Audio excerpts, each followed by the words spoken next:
Orient bell tiles studio से आप देख रहे हैं एबीपी न्यूज। नमस्कार, एबीपी न्यूज पर हाजिर हूं मैं रुमाना इसार खान। जनहित की शुरुआत करने जा रही हूं मैं आज उस खबर के साथ जिसका आगाज तो मोहब्बत के नाम पर हुआ, लेकिन अंजाम नफरत में बदलता हुआ दिख रहा है। आई लव मोहम्मद के नाम पर अब कैसे छोटे छोटे बच्चों को मोहरा बनाया जा रहा है, उसके बारे में आगे आपको विस्तार से बताएंगे। लेकिन उससे पहले बात उत्तर प्रदेश के मुख्यमंत्री योगी आदित्यनाथ की, जिन्होंने धर्म के नाम पर उपद्रव पर उतारू लोगों को सबसे बड़ी चेतावनी दी है। योगी ने दो टुक लहजे में कह दिया कि जो कोई उत्सव में अराजकता करेगा उसको सीधे जहन्नुम भेजा जाएगा। लेकिन मुख्यमंत्री योगी आदित्यनाथ का ये जो उग्र रूप दिखाया उन्होंने, उनके तीखे बयान आपको सुनाएं उससे पहले 4 तस्वीरें आपको जरा दिखा देते हैं। सीएम योगी आदित्यनाथ आज बलरामपुर में थे, जहां उन्होंने मां पाटेश्वरी मंदिर में पूजा की, आरती की, गौसेवा की, गायों को चारा खिलाया, बच्चों में चॉकलेट बांटी और फिर मां पाटेश्वरी के नाम पर बन रही यूनिवर्सिटी के निर्माण कार्य का निरीक्षण किया। यूनिवर्सिटी परिसर में ही मुख्यमंत्री योगी आदित्यनाथ ने जनसभा को संबोधित किया।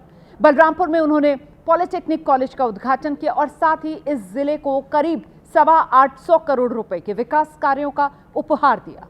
इस दौरान योगी आदित्यनाथ ने आई लव मोहम्मद के पोस्टर्स की आड़ में फसाद करने वालों को बेहद कड़ी और बड़ी चेतावनी दी। जो भी पर्व और त्योहारों में उपद्रव करेगा कि उसको बिना मांगे जहन्नुम में जाने का टिकट हम काट करके दिला देंगे। कुछ लोगों को शांति और विकास अच्छा नहीं लगता, लातों के भूत बातों से नहीं मानते, तो ये उपद्रव की कीमत उनको वो चुकानी पड़ेगी कि आने वाली पीढ़ियां उनकी याद करेंगी कि कैसे होता है, क्या कीमत चुकानी होगी। जिनके हाथों में नोटबुक होनी चाहिए, जिनके हाथों में विज्ञान और गणित की पुस्तकें होनी चाहिए, उनके हाथों में आई लव मोहम्मद का पोस्टर देकर के, तख्तियां देकर के समाज में अराजकता पैदा करने का कार्य कुछ लोग कर रहे हैं। जब भी दुस्साहस करेंगे ऐसे ही पिटोगे जैसे बरेली के अंदर पीटे गए हो। इससे पहले मुख्यमंत्री योगी आदित्यनाथ ने कल भी श्रावस्ती और लखनऊ में बरेली के बवालियों को कड़ा संदेश दिया था। बरेली में शुक्रवार को जिस तरीके से जुमे की नमाज के बाद आई लव मोहम्मद पोस्टर विवाद की आड़ में पथराव हुआ, हंगामा हुआ, पुलिस का लाठीचार्ज हुआ, मौलाना तौकीर रजा की गिरफ्तारी हुई, इस सब पर मुख्यमंत्री योगी आदित्यनाथ ने बेहद कड़े लहजे का इस्तेमाल किया। सुनिए उन्होंने कल श्रावस्ती में कैसे बवालियों को उनकी हद याद दिलाई। जब भी कोई हिंदू पर्व और त्योहार आता है उनको गर्मी आने लगती है और उनकी गर्मी को शांत करने के लिए हमें डेंटिंग पेंटिंग का सहारा लेना पड़ता है। जिसकी जो आस्था है अपनी आस्था के अनुसार अपने कार्यक्रमों को संपन्न करे, किसी को आपत्ति नहीं होगी। लेकिन आस्था के नाम पर तोड़ फोड़ करोगे तो छेड़ोगे तो फिर छोड़ेंगे भी नहीं। आई लव मोहम्मद कह करके अव्यवस्था और आगजनी तोड़फोड़ का सहारा ले रहे हैं। अगर अव्यवस्था पैदा करोगे, चंड मुंड बनकर के कार्य करोगे तो मां भगवती कभी बर्दाश्त नहीं करने वाली है। मां भगवती तो ऐसे चंड और मुंडों को रोकने का ही कार्य करती है। मुख्यमंत्री योगी आदित्यनाथ रौद्र अवतार में हैं। वो अपनी पसंदीदा पिच पर धुआंधार बल्लेबाजी कर रहे हैं। ऐसे में विपक्ष उन पर हमलावर है, लेकिन सत्ता पक्ष पूरी मजबूती के साथ मुख्यमंत्री के साथ कदम ताल कर रहा है। आई लव मोहम्मद शहर शहर पोस्टर, विरोध प्रदर्शन, विवाद, फसाद और अब इस पर योगी की तीसरी चेतावनी पर कैसे सियासी संग्राम छिड़ा है, उसे भी जरा देख लेते हैं।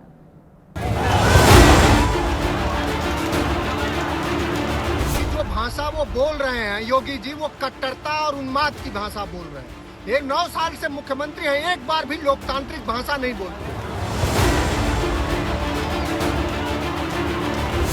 उपद्रव की कीमत तो सभी को चुकानी होगी। भाजपा वालों, भारतीय जनता पार्टी के जितने लोगों ने उपद्रव किए और जहां जहां उपद्रव किए, जहां जहां हिंदू मुसलमान किए, सारे उपद्रव की कीमत चुकानी है।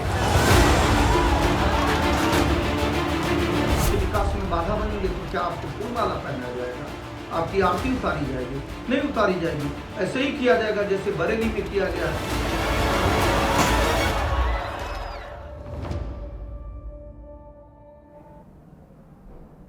इस बीच बरेली में जुमे के दिन जुमे की नमाज के बाद बवाल करने वालों पर एक्शन अभी भी जारी है। आज ही बरेली पुलिस ने 15 आरोपियों को हिरासत में लिया है, जेल भेजा गया है इन्हें। इस दौरान ये तमाम आरोपी पुलिस वालों के सामने हाथ जोड़कर खड़े नजर आए हैं। पुलिस के मुताबिक इन सभी लोगों की शिनाख्त सीसीटीवी फुटेज के जरिए, ड्रोन विजिलेंस के जरिए की गई है। और बड़ी बात यह है कि इनमें से कई आरोपी बरेली से बाहर के रहने वाले हैं। इनका क्रिमिनल बैकग्राउंड भी है। आरोपियों से तमंचे, खाली कारतूस, ईंट, पत्थर बरामद किए गए हैं। और ऐसे में आई लव मोहम्मद के पोस्टर को लेकर विवाद की चिंगारी शहर शहर सुलग रही है, या फिर ये सुलगाई जा रही है, इसकी मुकम्मल पड़ताल अब जरूरी है। फिलहाल इस कड़ी में उत्तर प्रदेश के सीतापुर से एक बेहद हैरान करने वाला वाकया सामने आया। यहां एक प्राइवेट स्कूल में छोटे छोटे बच्चों से जबरन आई लव मोहम्मद लिखवाने और आई लव मोहम्मद पर पोस्टर प्रतियोगिता में हिस्सा लेने की बात करवाई गई। इसको लेकर शिकायत दर्ज हुई है। ये घटना अमर बापू शिक्षा निकेतन की है, जहां पढ़ने वाले बच्चों और उनके घर वालों के मुताबिक स्कूल के प्रबंधक नईमुद्दीन और उसके भाई समीउद्दीन ने डरा धमकाकर बच्चों से आई लव मोहम्मद लिखवाया, इस पर पोस्टर बनवाए। इसका जिक्र शिकायतकर्ता की ओर से एफआईआर में किया गया है। शिकायत के मुताबिक स्कूल के मालिक नईमुद्दीन और समीउद्दीन ने धार्मिक उन्माद फैलाने के मकसद से बच्चों से नोटबुक पर आई लव मोहम्मद लिखवाया। कुछ बच्चों के ना लिखने पर उन्हें प्रताड़ित किया गया। इस शिकायत पर सीतापुर पुलिस ने स्कूल के मालिकों और आरोपी शिक्षकों को हिरासत में ले लिया है। सीतापुर के प्राइवेट स्कूल में बच्चों से जबरदस्ती आई लव मोहम्मद लिखवाने का मामला सामने आया, तो वहीं मुजफ्फरनगर में बड़ी तादाद में ऐसे पोस्टर्स छपवाकर गाड़ियों पर, घरों पर चिपकाए जा रहे हैं, इसका खुलासा हुआ है। इस मामले में पुलिस ने प्रिंटिंग प्रेस को सीज करते हुए 5 लोगों को गिरफ्तार किया है। पुलिस ने मौके से सैकड़ों पोस्टर्स और प्रिंटिंग मशीन भी जब्त की है। एहतियात के तौर पर मुजफ्फरनगर में धारा 163 लागू कर दी गई है। विवाद थमने की बजाय और बढ़ता जा रहा है, और ऐसे में मुस्लिम धर्मगुरु मौलाना रशीद फिरंगी महली ने इस सिलसिले को फौरन रोकने की अपील की है। मोहम्मद सल्लल्लाहु अलैहि वसल्लम के सिलसिले में जो मामला चल रहे हैं वो काफ़ी अफसोसनाक हैं, और मेरी सबसे यही अपील है कि इस सिलसिले में पूरी तरीके से अमन अमान कायम रखें। और जिस तरीके से सड़कों पर बैनर लेकर निकलना और उसमें नारेबाजी करना, ये दरहकीकत बुनियादी आदाब के ख़िलाफ़ है और ये किसी के लिए भी फ़ायदेमंद नहीं है। तो लिहाजा इस सिलसिले को फ़ौरन ही रुकना चाहिए। यकीनन बेवजह का विवाद जनहित में कतई नहीं है। ऐसे में इस पर फुल स्टॉप, विराम लगना ही चाहिए। लेकिन नेता तो नेता ठहरे, धर्मगुरु भी विवाद की आग को हवा देने में अभी जुटे हुए नजर आ रहे हैं। ये लोग वॉयलेंस करते हैं, पुलिस पे पत्थर मारते हैं, सब कुछ करते हैं। दूसरी तरफ के लोग, उन पे कोई कार्रवाई नहीं होती है। कानून की देवी की आंख की पट्टी खोल दी है।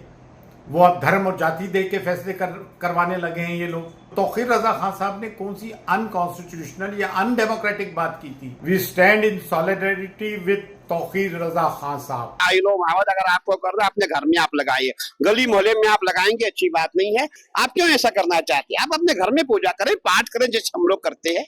मैं समझता हूँ ऐसा विरोध करना उचित नहीं है।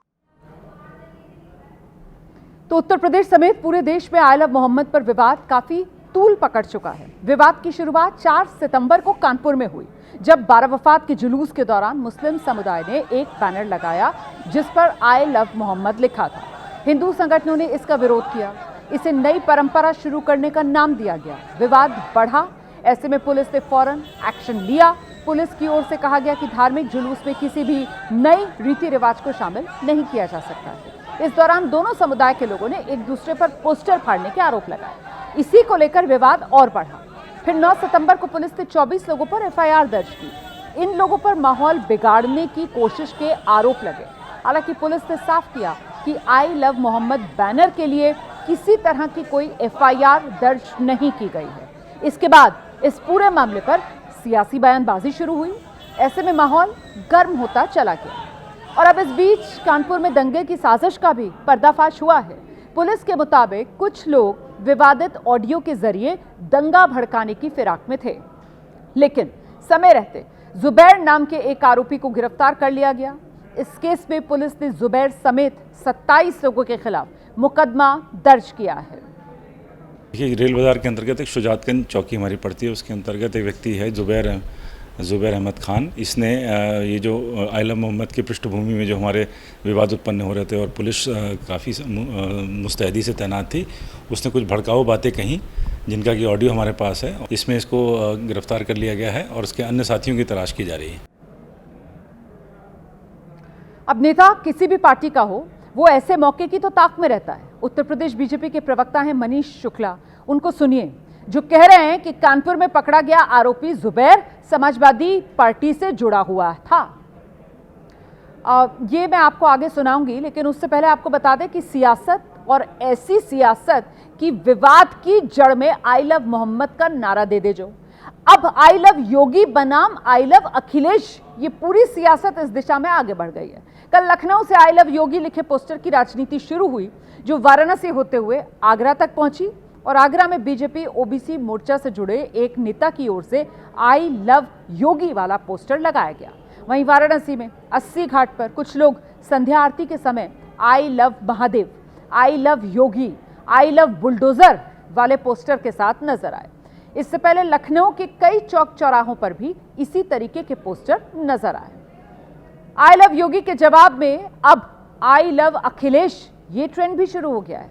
इस पोस्टर वॉर में लखनऊ में समाजवादी पार्टी के ऑफिस के बाहर पार्टी सुप्रीमो के लिए मोहब्बत का इजहार किया गया है।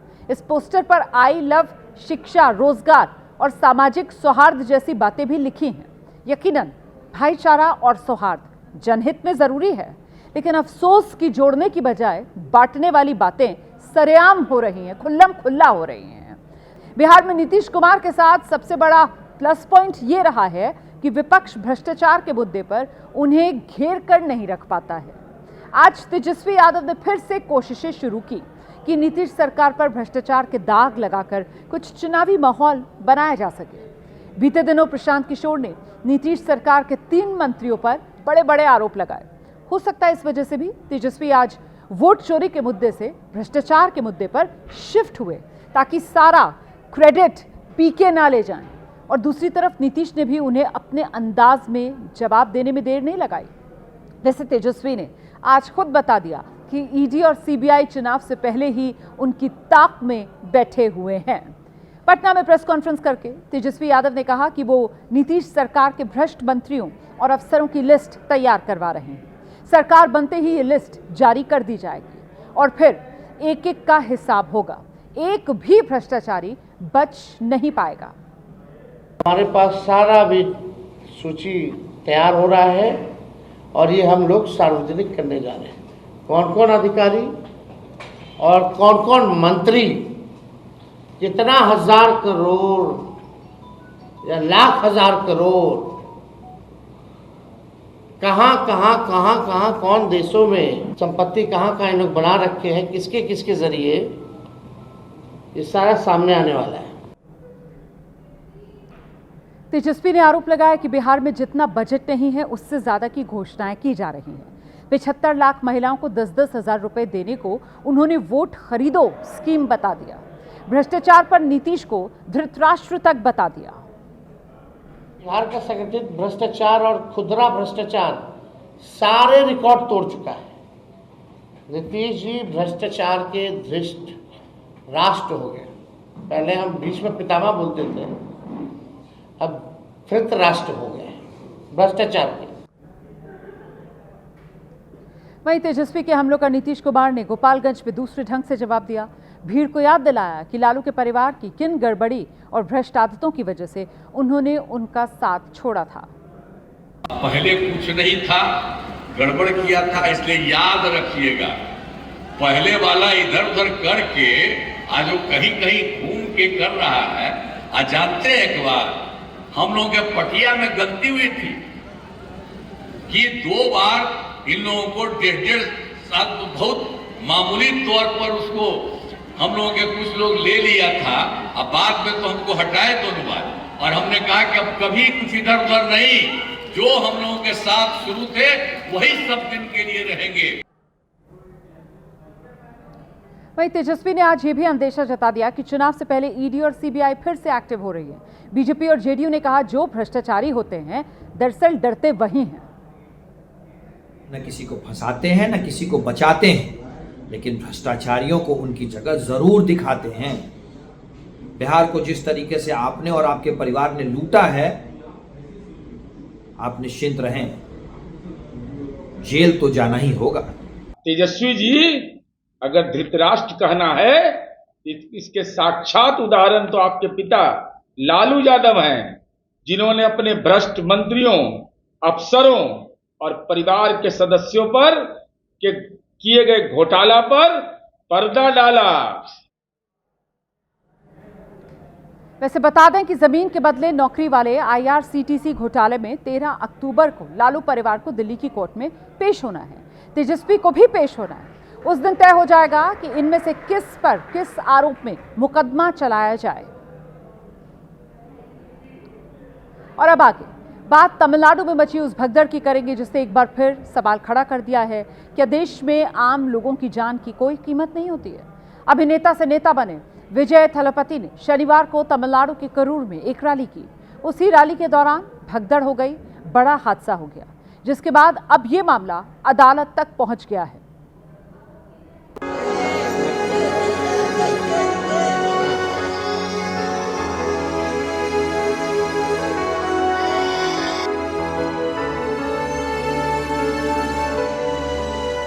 सड़कों पर बिखरे सैकड़ों जूते, चप्पल और सामान। अस्पताल में बेसुध पड़े बच्चे और बिलखती महिलाएं। ये तस्वीरें तमिलनाडु के करूर जिले में मची भगदड़ के ठीक बात की हैं, जहां शनिवार को एक्टर से लीडर बने तमिल सुपरस्टार विजय थलपति ने अपनी पार्टी TVK की रैली आयोजित की थी। इसी रैली के दौरान विजय को देखने के लिए उमड़ी हजारों लोगों की भीड़ में भगदड़ मच गई, जिसमें फंसकर 40 लोगों की जान चली गई। इस दर्दनाक हादसे में मारे गए 40 लोगों में 10 बच्चे और 16 महिलाएं शामिल थीं, जबकि 95 लोग बुरी तरह घायल हो गए। करूर की रैली में भगदड़ के बाद विजय थलपति अपने समर्थकों और फैंस को अफरा तफरी के बीच छोड़कर चेन्नई रवाना हो गए। इस हादसे पर विजय ने अपने सोशल मीडिया पोस्ट में लिखा, करूर में कल जो कुछ हुआ वो कल्पना से परे है। उसके बारे में सोचते ही मेरा दिल और दिमाग गहरे बोझ से दब जाते हैं। अपने प्रियजनों को खोने के असीम दुख के बीच मेरे पास अपने हृदय की पीड़ा को व्यक्त करने के लिए शब्द नहीं है। लेकिन तमिलनाडु के मुख्यमंत्री M.K. स्टालिन ने करूर जाकर भगदड़ में मारे गए लोगों को श्रद्धांजलि दी और घायलों से मुलाकात की और हादसे में मारे गए लोगों के लिए 10-10 लाख रुपए और घायलों को 1-1 लाख रुपए मुआवजे का ऐलान किया। वहीं इस हादसे को लेकर अब यह बहस शुरू हो गई है कि मारे गए लोगों का असल गुनहगार कौन है। अपने चेहरे और नाम के बल पर हजारों की भीड़ इकट्ठा करने वाले विजय या करूर जिले का प्रशासन। भगदड़ का ये मामला मद्रास हाईकोर्ट पहुंच गया, जहां स्टालिन सरकार ने हादसे के लिए विजय की पार्टी TVK को जिम्मेदार बताया है। आरोप है कि रैली के लिए 10,000 लोगों की इजाजत मिली थी, लेकिन 27,000 से ज्यादा लोग जुट गए। करूर प्रशासन ने आरोप लगाया कि विजय ने जानबूझकर पहुंचने में 6 घंटे की देरी की ताकि रैली में भीड़ को और बढ़ाया जा सके। जबकि विजय की पार्टी TVK ने आरोप लगाया है कि घटना हादसा नहीं बल्कि सत्ताधारी DMK की साजिश है। रैली के दौरान प्रशासन ने सुरक्षा मानकों की अनदेखी की, इसीलिए अब इस मामले की SIT या CBI से जांच करवाई जाए। इस मामले में अब सोमवार को दोबारा सुनवाई होगी। वहीं गृह मंत्रालय ने तमिलनाडु की स्टालिन सरकार से करूर हादसे पर रिपोर्ट तलब की है।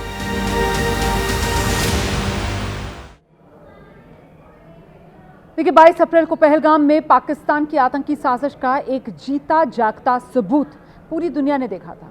तब भारत ने कुछ ही दिन के भीतर ऑपरेशन सिंदूर चलाकर पाकिस्तान के आतंकवादी अड्डों को मिट्टी में मिला दिया था। भारत ने तब चेतावनी दी थी, ऑपरेशन सिंदूर अभी खत्म नहीं हुआ, यानी जब भी पाकिस्तान को हिमाकत करेगा तो उसे इसकी हर कीमत चुकानी होगी। जिस मंच से वो आतंकवाद की आड़ में भारत के खिलाफ साजिश रचेगा, वहीं पर उसे मुंह तोड़ जवाब दिया जाएगा। ऐसा ही कुछ संयुक्त राष्ट्र महासभा में हुआ, जब विदेश मंत्री S जयशंकर ने पाकिस्तान को पूरी तरह बेनकाब करते हुए दुनिया के सामने पाकिस्तान की असली हैसियत बता दी।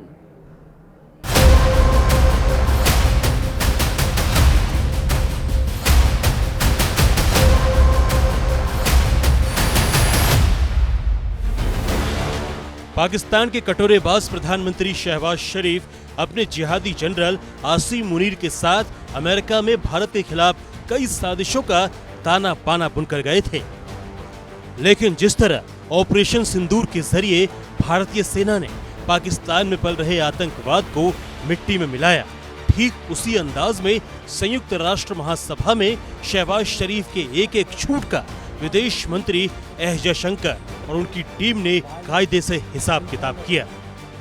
शहबाज शरीफ 26 सितंबर को यूएन में लंबी लंबी छोड़ते हुए भारत के खिलाफ जहर उगल रहे थे। तब उन्होंने खाली कुर्सियों को देखकर भी भारत पर तंज कसा, लेकिन विदेश मंत्री एस जयशंकर ने पड़ोसी देश की पोल खोलते हुए बिना किसी देश का नाम लिए ग्लोबल आतंकवाद का एपिसेंटर पाकिस्तान को बताया, तो पूरी सभा तालियों की गड़गड़ाहट से गूंज उठी। Having a neighbor that is an epicenter of global terrorism. विदेश मंत्री एस जयशंकर ने टेरर फंडिंग को रोकने की मांग करने के साथ साथ पड़ोसी देश की एक एक हरकत पर जमकर हमला बोला।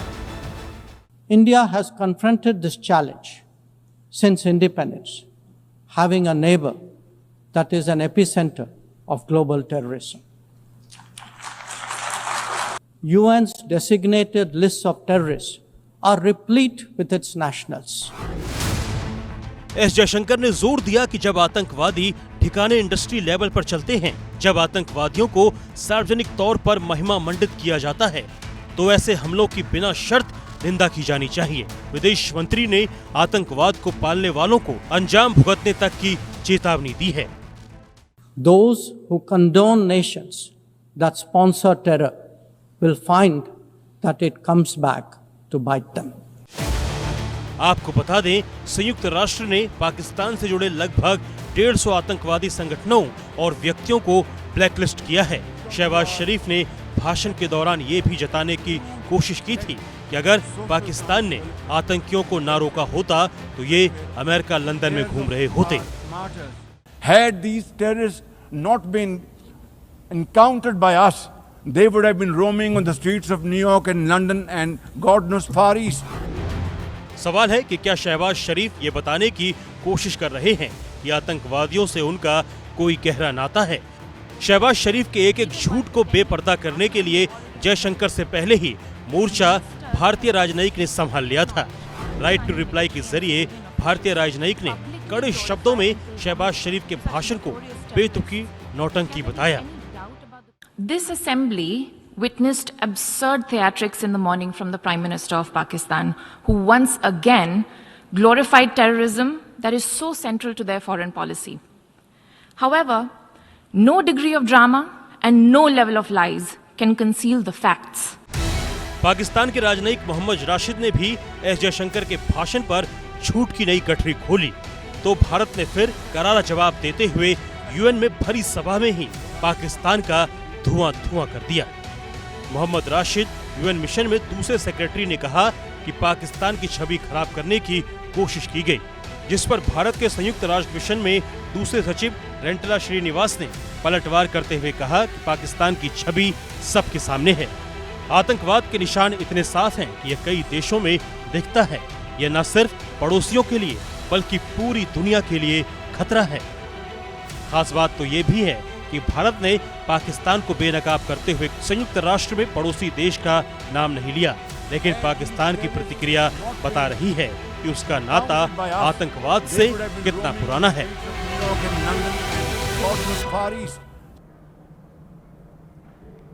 ऐसा नहीं है दुनिया पाकिस्तान के भीतर आतंकवाद की जड़ों की गहराई को नहीं जानती हो, चाहे पाकिस्तान के पूर्व राष्ट्रपति हों या फिर प्रधानमंत्री या फिर मौजूदा सरकार में मंत्री हों।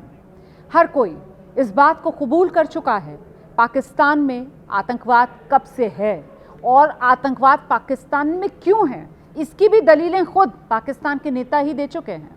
पाकिस्तान के रक्षा मंत्री ख्वाजा मोहम्मद आसिफ खुद कबूल कर चुके हैं कि 3 दशक से अमेरिका, ब्रिटेन समेत पश्चिमी देशों के लिए आतंकवाद जैसा गंदा काम पाकिस्तान कर रहा है, जिसका खमियाजा उसे भी भुगतना पड़ा है। पाकिस्तान के पूर्व प्रधानमंत्री इमरान खान खुलासा कर चुके हैं, पाकिस्तान में 30,000 से 40,000 तक आतंकवादी अभी भी मौजूद हैं और 40 अलग अलग आतंकी समूह यहां काम कर रहे हैं। वहीं पूर्व प्रधानमंत्री नवाज शरीफ की अगर बात की जाए तो कबूलनामा उनका भी आया है। नवाज शरीफ ने भी कबूला कि देश में आतंकवादी कितने सक्रिय हैं। इतना ही नहीं, पाकिस्तान के पूर्व राष्ट्रपति परवेज मुशर्रफ ने भी 2010 में इस बात को माना था कि कश्मीर में लड़ने के लिए पाकिस्तान की सेना ने आतंकवादियों को बाकायदा प्रशिक्षण दिया था, ट्रेनिंग दी थी। तो पाकिस्तान के प्रधानमंत्री शहबाज शरीफ और उनके फील्ड मार्शल को कुछ नाम हम फिर से याद दिला देते हैं। उनके आतंकिस्तान में कितने बड़े आतंकी चेहरे हैं जो बेनकाब हो चुके हैं, और ये कौन कौन से चेहरे हैं एक एक कर आपके सामने लाएंगे। मसूद अजहर आतंकी संगठन जैश ए मोहम्मद का संस्थापक है, अब भी खुलेआम पाकिस्तान में घूमता है। हाफिज सईद लश्कर ए तैयबा का संस्थापक है, आतंकी कई फैक्ट्रियां चलाता है। 26/11 मुंबई हमले का मास्टरमाइंड।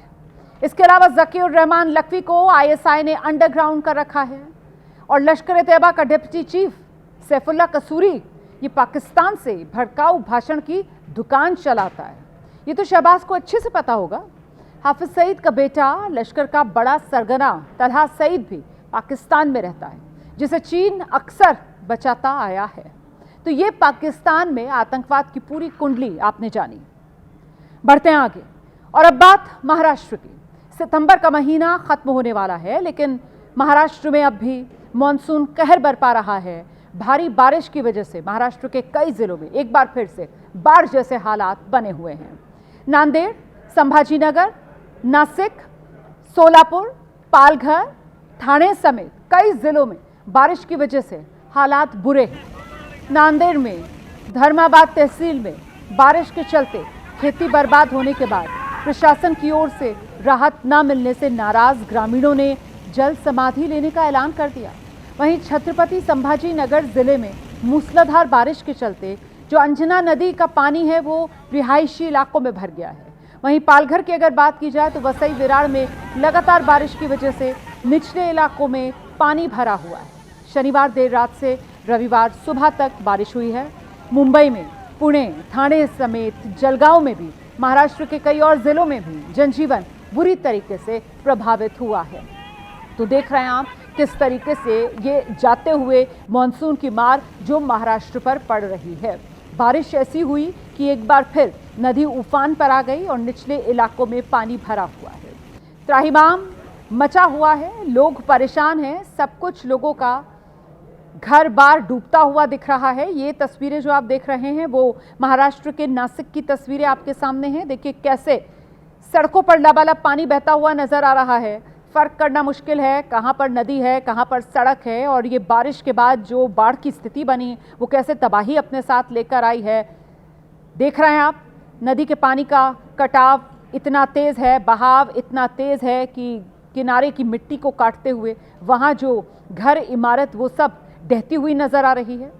ये देखिए आप सड़क पर कैसे पानी ओवरफ्लो करता हुआ नजर आ रहा है और उसमें ये जो वाहन है वो फंसा हुआ दिख रहा है।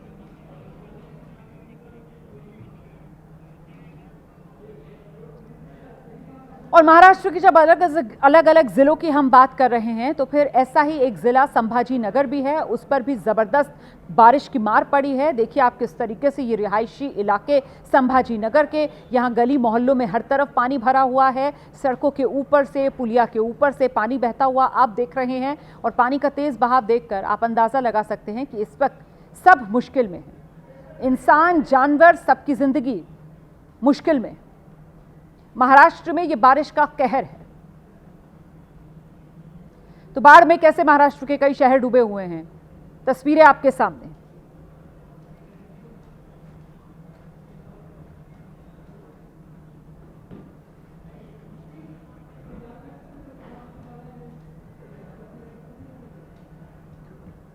और अब आगे बढ़ेंगे, आपको कुछ और तस्वीरें दिखाते हैं। महाराष्ट्र के अलग अलग हिस्सों की ये तस्वीरें जो आप देख रहे हैं, उसमें अब सोलापुर की तस्वीरें आप देख रहे हैं। महाराष्ट्र का सोलापुर भी हर तरफ यहाँ पानी से घिरा हुआ नजर आ रहा है। पानी पानी महाराष्ट्र के जो इलाके हैं उसमें सोलापुर का भी शुमार हो रहा है। यहाँ भी देखिए आप कैसे लोगों के खेत खलिहान सब पानी में डूबे हुए हैं। जहाँ तक नजर जा रही है वहाँ तक सिर्फ और सिर्फ पानी भरा हुआ नजर आ रहा है। देखिए, इन तस्वीरों को देखकर बताना मुश्किल है कहाँ सड़क है, कहाँ पुलिया है, कहाँ नदी है, फर्क करना मुश्किल है। हर तरफ सिर्फ और सिर्फ पानी भरा हुआ है और कई जगह तो जो हाईवेज हैं वो पानी में पूरी तरह डूबे हुए हैं। सड़क यातायात उस पर ब्रेक लगता हुआ नजर आ रहा है।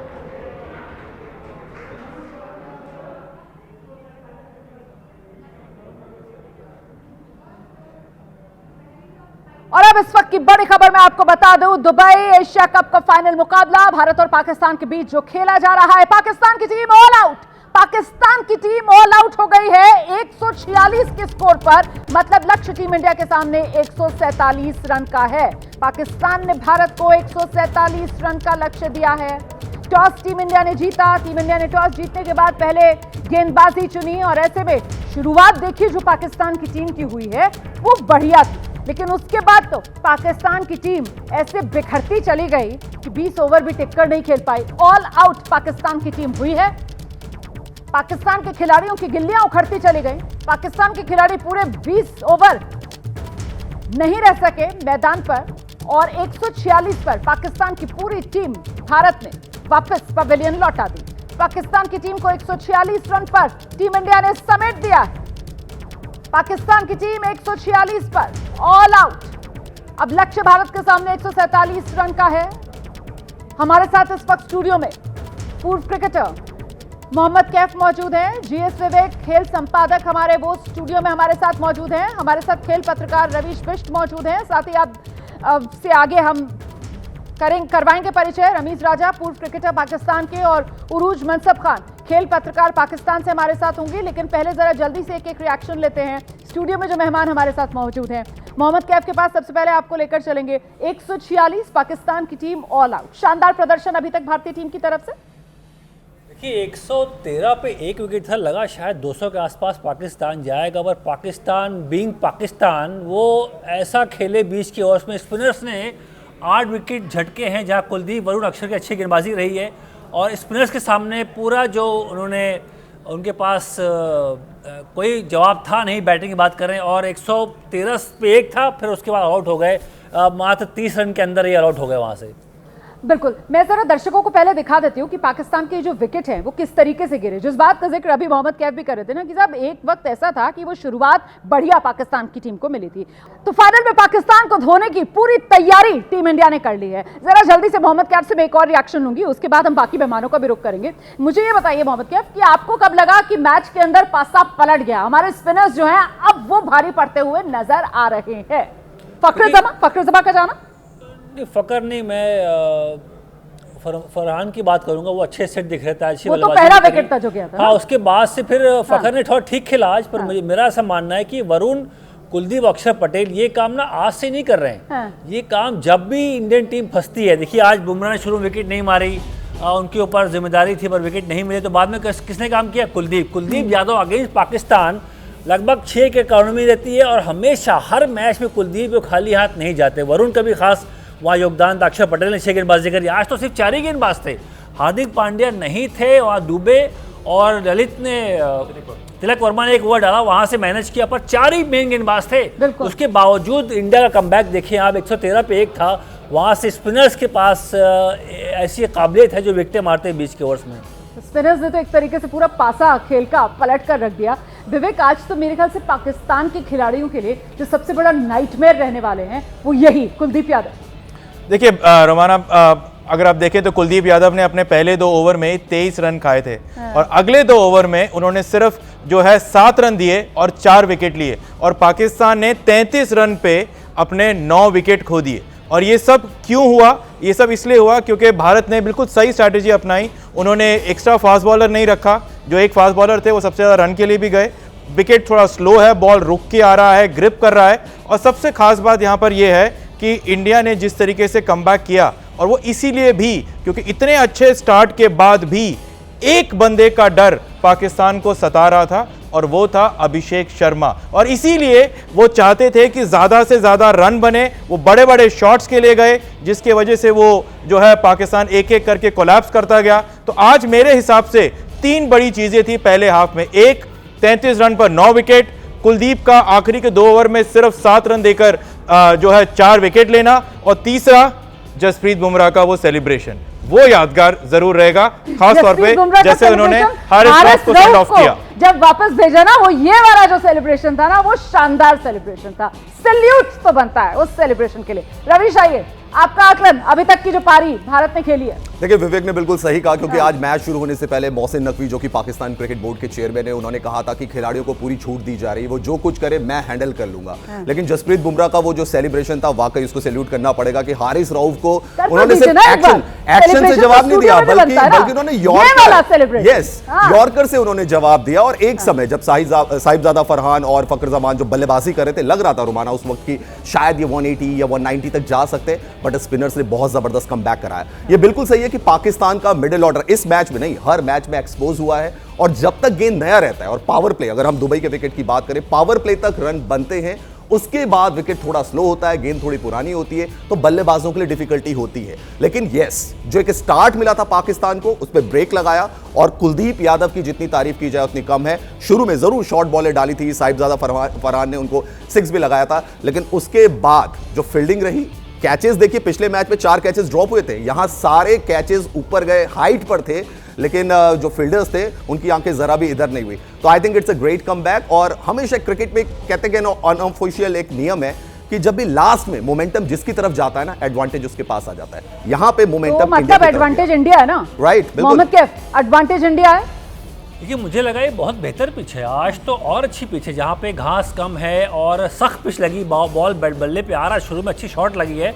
तो मेरा मानना है कि आज तो और इंडियन बल्लेबाजी हावी रहेगी पाकिस्तानी गेंदबाजों के ऊपर, क्योंकि इतना बहुत ज़्यादा बॉल ग्रिप नहीं किया, हालांकि अच्छी बॉलिंग करी और बल्लेबाजी देखिए पाकिस्तान की, बहुत सारे स्लॉक कर रहे हैं, सारे आग बंद कर शॉट लगा रहे हैं। मेरा मानना है कि इंडियन बल्लेबाज ऐसी गलती नहीं करेंगे, उनके पास तजुर्बा है, उनके पास ये सब रन चेस करने का मिडिल ऑर्डर चला है, किसी भी मैच में नहीं चला, वो तो एक्सपोज हुआ है हमेशा। आप देखिए, ऑफ कैमरा बैठे थे तो रवि शाह बोले 200 बन जाएगा लगता, मैंने कहा भाई 200 रुको, अभी पाकिस्तान है ये, अभी 113 पे 1 है, पर यहाँ पे ये कोलैप्स होते हैं, ये पुरानी कहानी, ये कोई नई चीज नहीं कि मैं हैरान नहीं हूँ कि अरे यार पाकिस्तान कोलैप्स हो गई है।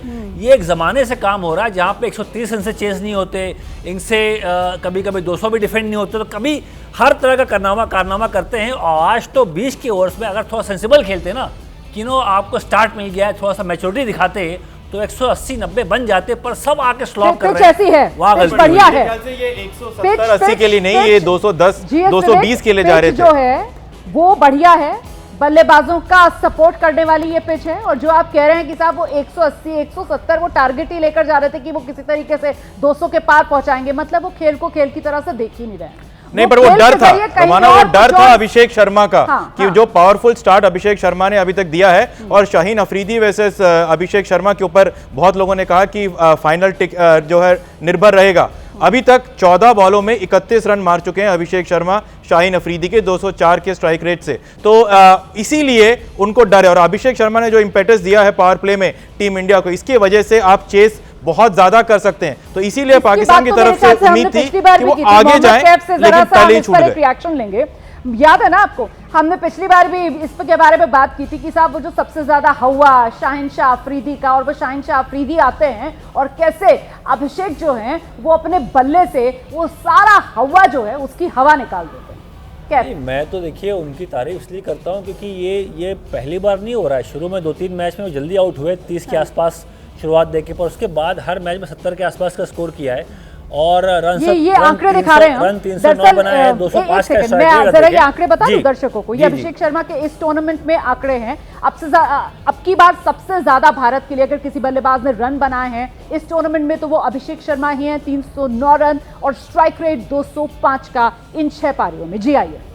नहीं, और खेलते कैसे आप देखिए ना, वो शाहीन शाह की आप बात कर रहे हैं, तो ये नाम को नहीं खेल रहे, ये बॉल को वॉच करते हैं और कहते हैं भाई ये मेरी रात है, मैं डोमिनेट करूंगा, अपना नेचुरल गेम खेलते हैं। और बहुत कम बल्लेबाज देखे मैंने, लोग ना क्रिस गेल से भी लोग उनको कंपेयर कर रहे हैं, पर क्रिस गेल से बेहतर बल्लेबाज मुझे दिखे, क्योंकि ये ना ये पहले बॉल छक्का मार देते हैं। क्रिस गेल तो थोड़ा सा टाइम लेते थे, एक आध ओवर सम्मान देते थे अगर बॉल मूव कर रहा है। ये शाहिन शाह को पहली बॉल कूद के चौका मारते हैं, बाउंसर आया तो पुल लगाते छक्का मारते हैं। मेरा मानना है कि ये जो गेंदबाज को दहलाने वाली पारी खेल रहे हैं, और आज तो बहुत बड़ा स्कोर है भी नहीं, पर अभिषेक शर्मा अगर आज भी चल गए तो फिर ये जो ट्रॉफी है अपने हाथ आ जाएगी। बिल्कुल, कहीं ऐसा ना हो कि आज वो विनिंग जो स्ट्रोक है वो अभिषेक शर्मा के ही हम बल्ले से भी निकलता हुआ दिखे, वो विनिंग वाला शॉट अभिषेक शर्मा ही लगाकर मैच कंप्लीट करके वापस लौटे। खैर, क्योंकि हम अभी वो सेलिब्रेशन की बात कर रहे थे, ये वाला सेलिब्रेशन जो बुमराह ने किया, और कब किया, जब हारिस रऊफ का विकेट चटकाया, तो वो सेलिब्रेशन जिसको सैल्यूट हिंदुस्तान कर रहा है, और इसी एक्शन से पाकिस्तान में भय है, क्योंकि रविश अब तो हार तय है। मतलब आज की बात तो बस इतनी है कि पाकिस्तान को याद दिलानी उसकी औकात है। यही आज की बात रविश? बिल्कुल यही आज की बात है। और हमने प्रीवियस 2 मैचेस में रोमाना जो मैचेस जीते वो वन साइडेड थे, पाकिस्तान कोई टक्कर दे नहीं पाया, और इस मैच में भी सूर्य कुमार यादव ने भी कह दिया था ना कि बिल्कुल हाँ, उन्होंने कहा कि राइवलरी कोई है ही नहीं। लेकिन आज मैं पाकिस्तान के सुबह चैनल्स देख रहा था, वहां पे बात जो आप अभिषेक शर्मा की कर रहे थे, अभिषेक शर्मा वहां का टॉकिंग पॉइंट था, सब उसकी बात कर रहे थे। जैसा कैब भाई ने कहा कि क्रिस गेल से उनकी कंपैरिजन किया जा रहा है, बट सही बात है, क्रिस गेल भी पहली गेंद से नहीं मारते थे। अभिषेक शर्मा जो है वो पहली गेंद से शायद शाहीन अफरीदी को मारना शुरू कर देते हैं। और इससे एक बात समझ में आती है रोमाना कि मेंटल गेम में ना, मेंटल टफनेस में अभिषेक शर्मा बहुत आगे हैं, क्योंकि वो गेंदबाज के दिमाग के साथ खेलते हैं। अगर आप किसी टीम के प्रीमियर फास्ट बॉलर को पहली ही गेंद पे 6 हिट कर देंगे ना, तो आप मनोबल तोड़ देते हैं उस टीम की गेंदबाजी का। और ये अभिषेक शर्मा ने इस पूरे टूर्नामेंट में किया है कि पाकिस्तान की गेंदबाजी के मनोबल को तोड़ दिया है। इसीलिए सबसे ज्यादा जो पाकिस्तान की टीम अगर किसी से डरती है ना, तो वो अभिषेक शर्मा है, जिनके गुरु Yuvraj Singh the sixer king है। अच्छा जी विवेक, जिस बात का जिक्र हम कई बार करते हैं कि साहब क्रिकेट का खेल एक ऐसा खेल है कि जितना मैदान पर खेला जा रहा होता है उससे कहीं ज़्यादा वो दिमाग से खेला जा रहा होता है, माइंड गेम्स खेले जा रहे होते हैं। और वही बात अभिषेक को लेकर, वो एशिया कप का जो पहला मुकाबला था और उस पहले मुकाबले में शाहीन शाह अफरीदी में फिर से अपनी बात दोहराने जा रही हूँ कि साहब हवा शाहीन शाह अफरीदी का तो पाकिस्तान की टीम ने बना रखा था कि साहब ऐसा गेंदबाज है, आता है तो ये कर देता है, वो कर देता है। और होता क्या है, अभिषेक शर्मा आते हैं और अभिषेक शर्मा धुआं कर देते हैं। मुझे तो सनी देओल के डायलॉग याद आ रहे हैं, मतलब वो भारतीय टीम पर जो सटीक बैठते हैं। सनी देओल ने कहा था ना, ये 2.5 किलो का हाथ है, पड़ जाए तो उठता नहीं है, उठाया जाता है। तो कुछ वही हाल आज पाकिस्तान की टीम का हिंदुस्तान कर रहा है। मतलब 2.5 किलो का भारतीय टीम का हाथ पाकिस्तान पर जब पड़ रहा है तो पाकिस्तान की टीम का उठना तो नामुमकिन है विवेक। अब तो मामला धुआं ही होता हुआ नजर आ रहा है विवेक। देखिए रोमाना, बस उम्मीद करते हैं कि बिल्कुल ऐसा ही हो, लेकिन हमें वो गलती नहीं करनी चाहिए जो पाकिस्तान ने करी है कि शुरुआत अच्छी हो लेकिन अंत खराब हो। तो हमने फर्स्ट हाफ में बहुत ब्रिलियंट कमबैक किया है। शाहीन अफरीदी ने अभी तक अभिषेक शर्मा के खिलाफ दोनों मैचेस में एक बहुत बड़ी गलती करी है, उन्होंने बॉल छोटा रखा है और उसको कट पुल मारने का मौका दिया है। जब भी शाहीन ने बॉल ऊपर रखा है उन्होंने बल्लेबाज को तंग किया है, और हमको आज देखना पड़ेगा कि आज वो कैसा बॉल डालते हैं। लेकिन जैसे कैफ ने भी कहा कि 147 का जो स्कोर है वो इतना बड़ा नहीं है कि हमारे बैट्समैन जो कि खुद स्ट्रगल कर रहे हैं मिडिल ऑर्डर में, सूर्य कुमार स्ट्रगल कर रहा है, तिलक वर्मा के बहुत ज़्यादा रन नहीं बने, संजू कहाँ बैटिंग करेगा उस पर सवालिया निशान है। लेकिन उसके बावजूद रिंकू पहली बार खेल रहा है, हार्दिक आज नहीं है टीम इंडिया के पास। यही वजह थी कि हार्दिक की जगह हम रिंकू सिंह को लेकर आए, देखिए इतना बल्लेबाजी में डेप्थ लाने के लिए। बिल्कुल, और ये मैंने पहले प्री मैच में भी कहा था कि अर्शदीप की जगह हम रिंकू को इसलिए लेके आए क्योंकि विकेट थोड़ा सा धीरे है, स्पिनर्स को मौका मिलता है और बैटिंग जितनी लंबी हो उतनी अच्छी है। देखो इसलिए मुझे 147 पे इतना पैनिक होता हुआ नहीं दिख रहा है कि अगर रन बॉल भी खेलें तो आप बिल्कुल आसपास आ सकते हैं, लेकिन एक अच्छा स्टार्ट मिल जाए अगर अभिषेक शर्मा के बल्ले से। और यही वजह है, अगर पाकिस्तान कोलैप्स किया है, मैं बार बार कह रहा हूं कि पाकिस्तान कोलैप्स करना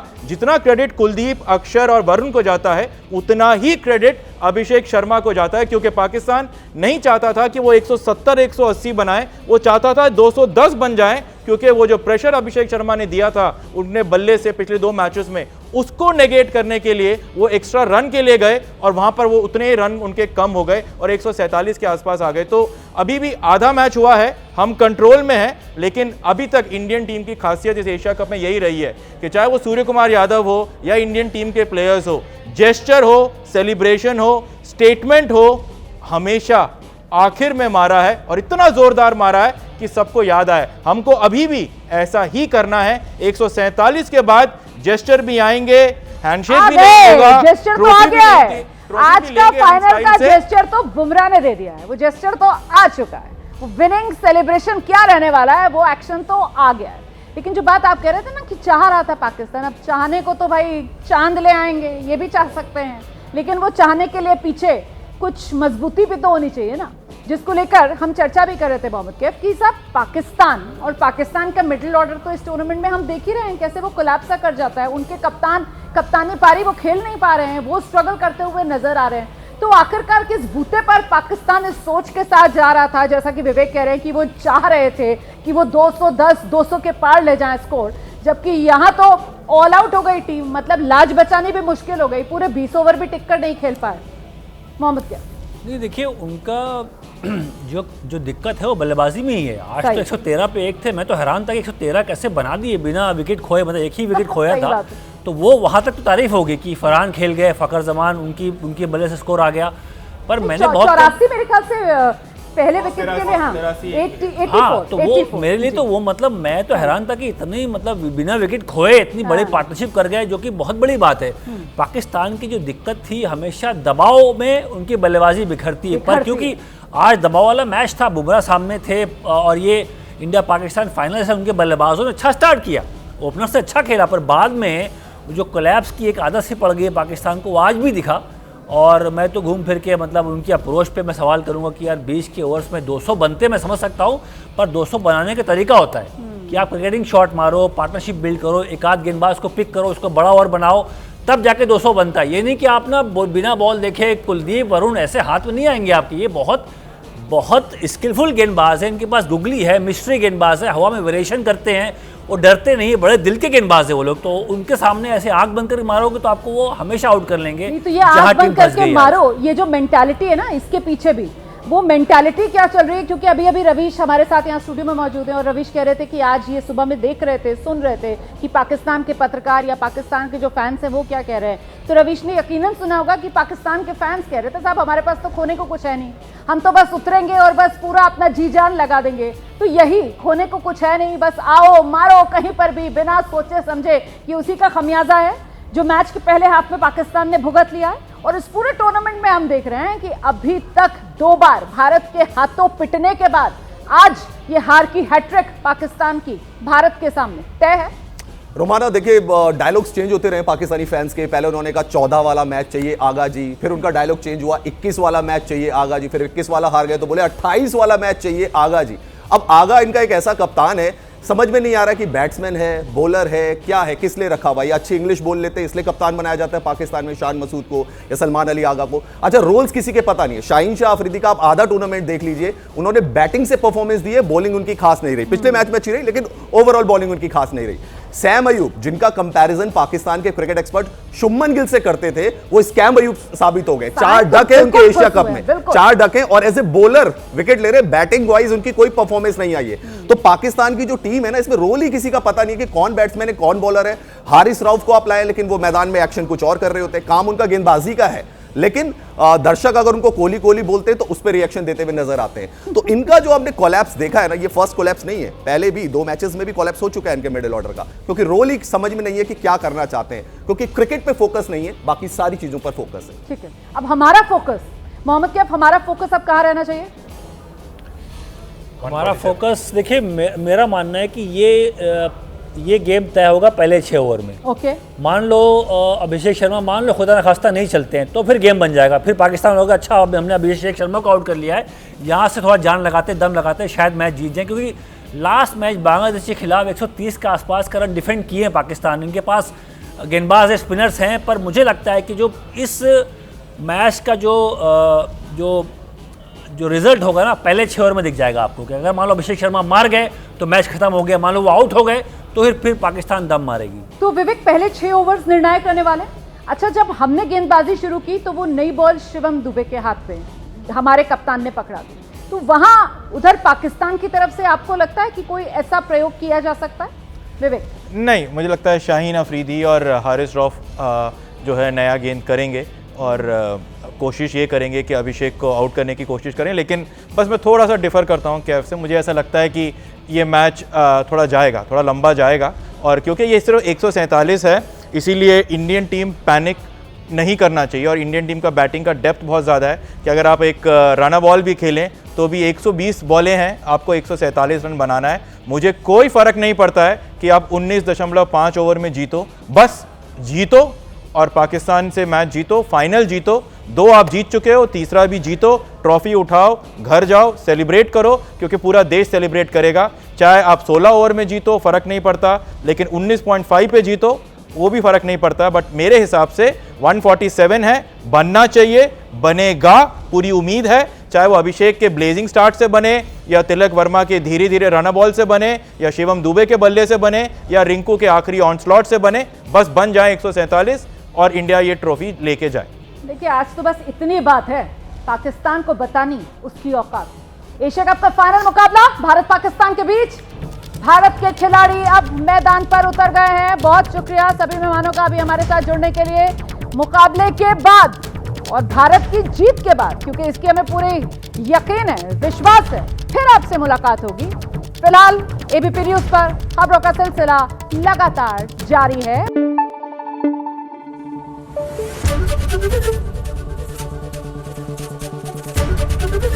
एबीपी न्यूज आपको रखे आगे।